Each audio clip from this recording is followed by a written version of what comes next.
Hello, it's Randi Rhodes. Here's a clip from our show, and go to randyrhodes.com for the whole thing and a podcast. Buy a stinking podcast.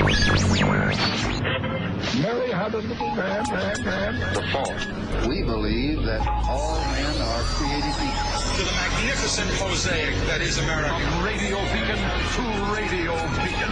I have a dream today. Change has come to America. Believe me. Knock, knock. Who's there? It's a figment of your imagination. Randi Rhodes Show. Turn up your mind. Go for launch. Speaking truth to power, the Randi Rhodes Show. Here's Cuckoo Alan Dershowitz. We talked about motive. There are three possible motives that a political figure can have. One, a motive in the public interest, and the Israel argument would be in the public interest. The second is in his own political interest, and the third, which hasn't been mentioned, would be in his own financial interest, his own pure financial interest, just putting money in the bank. I want to focus on the second one for just one moment. Oh, please don't. Every public official that I know believes that his election is in the public interest. And mostly you're right. Your election is in the public interest. And if a president does something which he believes will help him get elected in the public interest, that cannot be the kind of quid pro quo that results in impeachment. Oh, so the president could order a tax audit of his political opponent, let's say. What else can the president do to his political opponent? What else? Because if the president believes his election, he is the state, and the state being preserved in the form of him, those are two bad ideas. None of those are true. Neither of those are true. Then he could do whatever he wants to his political opponent without any oversight or any impeachable offense? Really? Bob in Phoenix. So what prevents the president from poisoning a political rival? Exactly. What prevents him from unleashing police power like the FBI against a political rival? Exactly. What prevents a president from just eliminating an election? Exactly. You know, the list can just go on, and this is Dershowitz's argument. Right. And this flies in the face of whatever we used to believe in. This is the feudal.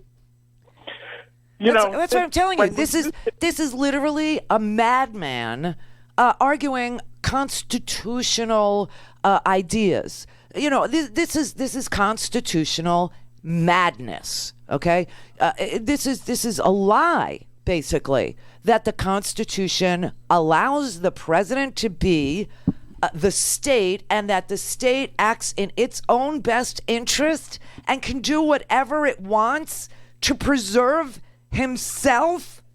What kind of sick argument is that? Well, tear it up, because it doesn't apply anymore, right? Right. Right. And that's why I keep telling you, we're right on the precipice. People always said to me, will you tell us when it's time to go?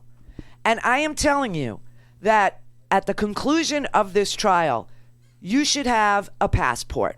If they vote no witnesses and they acquit this president on Friday, it won't be an acquittal. They'll just, vote not to hear anymore. He will still be a criminal president, okay? And there will still not have been a trial, because trials have witnesses and documents. So that means I'm just saying, America, that would be get your passport moment, because it takes about 6 to 8 weeks to get one. And then... What prevents him from suspending passports?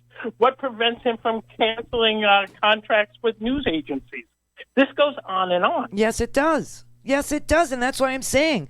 People ask me that question. When is it time? And I'm telling you, if they vote after this 4-hour debate tomorrow not to have a real trial, to have a show trial, a Soviet-style show trial with no witnesses, no documents, then it's time for people to start thinking about where they would go and how they would get there, and do they have the proper docs.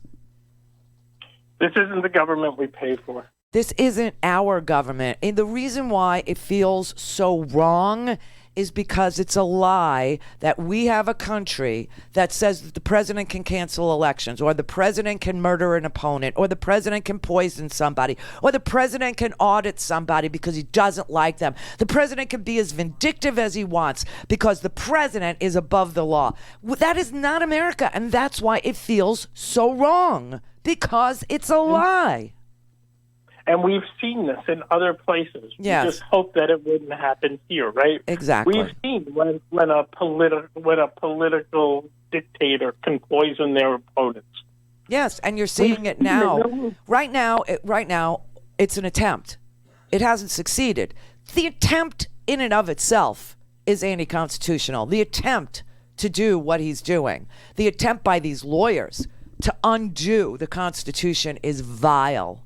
It is ugly. It is a lie, and it's totally anti-American. These arguments that they're making are anti-American arguments based on nothing that the Constitution says. Nothing. These are some of the most heinous men I have ever seen come down the pike. Dennis in California. Hi, Randy. This you just were discussing and brought this all up, and it goes right to the same line about elections. And it really feels like they're also laying the groundwork for him not to have to serve just 2 terms.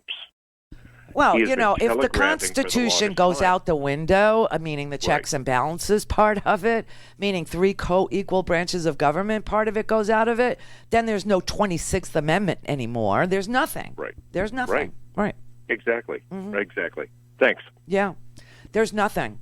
There is nothing. And, you know, I kept thinking, you know, like last night, how lucky I am that I live in a country where I have A, the intellect, and B, the wherewithal to turn in people who are abusing our system and hurting people, like the hospital situation. At least I know. I could call my congressman, okay, who, you know, it's in his, Ted Deutsch's district, and at least I know that he would say something and that he would help me file an inspector general's report with, Medicare, or because there's fraud going on. You know what I mean? Or that he would get involved because senior citizens, geriatric patients, are being abused because they can't speak up for themselves. And what's going on is so... But I was thinking to myself, you know, as horrible as our healthcare system is, and as disgusting as it is, and that all these geriatric patients on the cardiac floor had nobody in there to advocate for them. It's really sad. I mean, they had nobody in there. They didn't have kids in there. They didn't have husbands in there. They didn't have wives in there. They were all alone, and no doctors on the floor, like none anywhere to be found. They do rounds at 7 a.m, and then you're on your own all day. And the poor nurses are being fed to the sharks, man. You know, I'm smart enough to understand what I'm seeing. They can't even write a diuretic for a congenital heart failure patient who's filling up with water and is drowning without the doctor. And they're only allowed to call the doctor if the person is coding, if the person is literally in an emergency situation where they're going to die in minutes. And then only by phone, and then only an internist, not a cardiologist, okay? I mean, the whole thing is off the hook. But I was thinking how lucky I am that I know what to do. I know who to complain to. I know how to file a complaint. I know where it gets filed. I know the IG's office. I know the congressman who will walk me through it. But if this succeeds tomorrow with no witnesses, no documents, etc., all that's gone. The thing that you tell yourself as an American is, I can fight City Hall, or at least I can make some noise. It's gone.